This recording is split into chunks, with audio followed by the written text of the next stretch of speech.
Find the rational zeros of p of x equals x cubed minus 3x plus 2.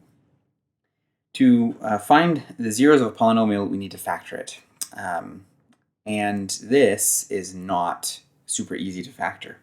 And so what we're going to do is find what our roots are by using the Rational Zeros Theorem. We take the factors of the constant term. That's this one right here. Okay, so the factors of 2 are 1, -1, 2, and -2. Okay, these are the integer factors of 2. And we take the integer factors of the leading coefficient, which is 1. Okay, and that is just 1 and -1. And we divide these. We take all the things in the numerator and divide by the things in the denominator. And we get a list of the possible rational zeros. So 1 over 1 is 1. 1 over -1 is -1. -1 over 1 is also -1. And -1 over -1 is +1. And then 2 over 1 is 2. And 2 over -1 is -2. And -2 divided by each of those is also 2 and -2.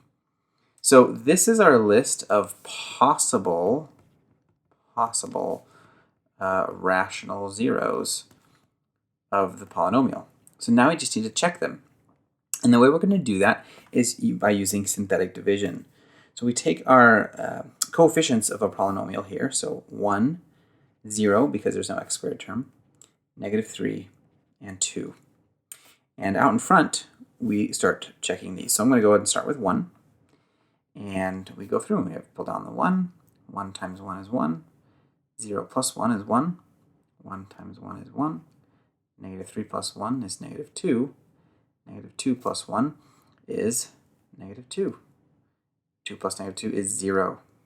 And if you get a 0 right here, that indicates that what you were testing is a 0 of the polynomial, because this is the remainder. Okay, and if there's no remainder when you divide, that means it divides evenly.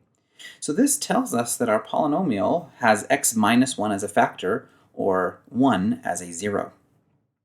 And then we can keep going and checking different numbers to see if they work. And the nice thing is we can actually work off of just these new coefficients here.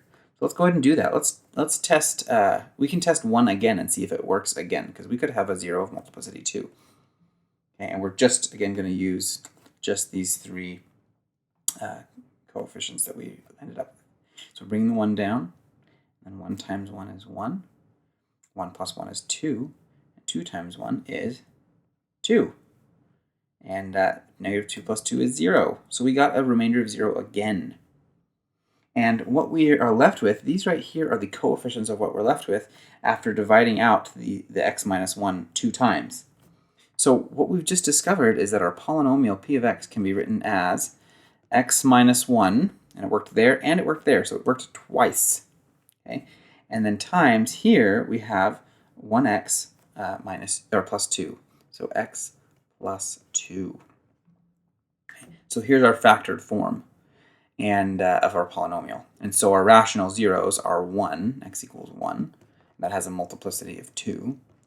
And x equals -2, and that has a multiplicity of 1.